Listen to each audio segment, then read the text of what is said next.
Hi, I'm Wayne Alaroot for Personal Liberty. It's not bragging to state the facts. I may be the only person in all of America who has achieved success in both national politics and gambling. It's a rare combination. Long before entering politics and winning elections to the 2008 Libertarian presidential ticket, the national media dubbed me America's oddsmaker and the king of Las Vegas sports gambling. I was even awarded my own 180-pound granite star on the Las Vegas Walk of Stars. If you visit Vegas, it's on Las Vegas Boulevard in front of Paris Hotel and Casino.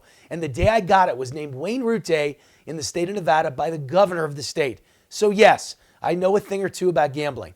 Over the 32 years I've been in the gaming business, I've met winners, but many more losers. Many pathetic and reckless losers.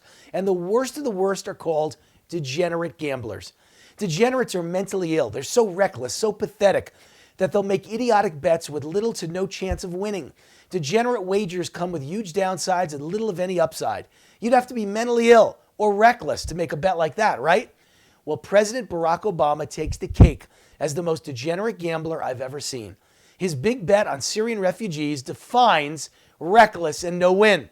Even worse, he's not betting with his own money. He's making reckless, idiotic bets with your money, and your children's lives and your job and even the health of the U.S. economy is on the line. That's got to take the cake. To be a degenerate gambler with OPM, other people's money, well, that's the worst. Obama has made many reckless bets over the last 7 years over taxes, spending, debt, Obamacare, and climate change. But in each of those cases, there was a debate over good versus bad. It could be argued there was a possible upside to those bets. They all proved bad bets, but at least there was an argument for the positives that you could produce with Obamacare or climate change legislation. But Obama's risky bet on importing thousands of Syrian refugees, and don't forget to add in about 1 million other Muslim immigrants over the past 7 years of Obama's presidency, is a completely different story. What's the upside? Where's the win for America, its citizens, and its taxpayers? Is it a win if none of these foreigners plots a major terrorist attack to blow America up? Is it a win if only a few of them are criminals or murder someone? Is it a win if only one of them walks to a gun-free military base, gun-free zone, where our soldiers are unarmed sitting ducks and murders a few dozen of our heroes? Is it a win if only a few of them walk onto a college campus and shoot or stab innocent students? Is that the win? Obama must think so, because that's the absolute best outcome Americans can hope for from such a reckless bet. But even if we get the best possible win, and only a few of these Muslim refugees or immigrants kills anyone or attacks a church or a college or a shopping mall, we still lose. Muslim immigrants in Europe don't accept Western values or assimilate into their adopted countries, leaving them angry, homesick, violent, and heavily dependent on welfare and government handouts. Everyone loses. The story in America is not much different. Government statistics show 91% of recent Muslim immigrants are on food stamps, 72% are on Medicaid, 68% are on welfare. Those are the facts provided by the U.S. government.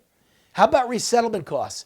Senator Jeff Sessions estimates the cost of resettling just 10,000 Syrian refugees at $55 billion. So the question is why? Why not limit immigration to immigrants who are self-sufficient? Why not let in only those who have a job waiting or a special set of skills or come with money in the bank and no need for welfare or food stamps? What country, already almost $19 trillion in debt, welcomes thousands of new immigrants in desperate need of billions of dollars in welfare? As Donald Trump says, only a stupid country. What's the upside? Even assuming that they don't blow anyone up, they'll still raise the debt by $500 billion and cause your income taxes, property taxes, and health insurance premiums to go through the roof. And the downside? It's enormous. In addition to the bankruptcy of America, which is absolutely guaranteed, even in the best case scenario, the downside is terrorism, death, maiming, and destruction of property in the billions. It's a possible terrorist attack in New York that could bring Wall Street and the American economy to its knees. It's a series of coordinated terrorist attacks at shopping malls that could bring Christmas shopping season to a virtual standstill, or a series of terrorist attacks in airline terminals across the USA that could cripple the airline and tourist industries, or one mass shooting in the lobby of a Vegas casino that could badly damage or kill tourism and conventions in my town for months or years to come. I haven't even mentioned the ultimate downside.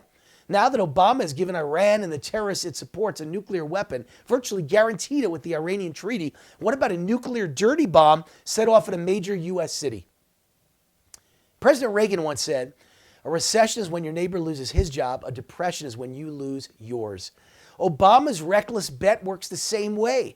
This isn't just a few strangers or neighbors dying or losing their jobs because of radical Islamic terrorism brought to this country by a degenerate gambler named Obama. It could be your life, your children's life, your job on the line. Only a truly degenerate gambler would take that kind of a gamble. It's a bet no one needs and no one's asking for. I mean, is America too small of a country? We're not populated enough? Aren't there enough immigrants already? Are there not enough people on welfare? Is government overflowing with money? Are there too many jobs and not enough Americans to fill them? So why do we desperately need to take this degenerate gamble? The importation of Syrian refugees or Muslim military-age males from any Middle Eastern country is the worst bet I've ever seen. It has 100% downside with no upside. It's a reckless bet. It's a sucker's bet. And amazingly, Obama's risking your money, your job, and your children's life on his no-win bet. Oh, and it's a fact. Those being imported are Muslim and mostly male. Check out the latest stats. 132 Syrian refugees have been let into America since the Paris terror attack. All 132 are Muslim, not one Christian. All 132 are Sunni, and a majority are males. Without a doubt, the stupidest bet ever. That makes Obama the worst degenerate gambler in the history of gambling. I'm Wayne Alaroot. For Personal Liberty, my holiday wish is simple. Let's all keep fighting relentlessly with everything we've got to save America, American exceptionalism, and our children's future. We have to win this one. We can't afford to ever give up the fight. God bless America. See you next week.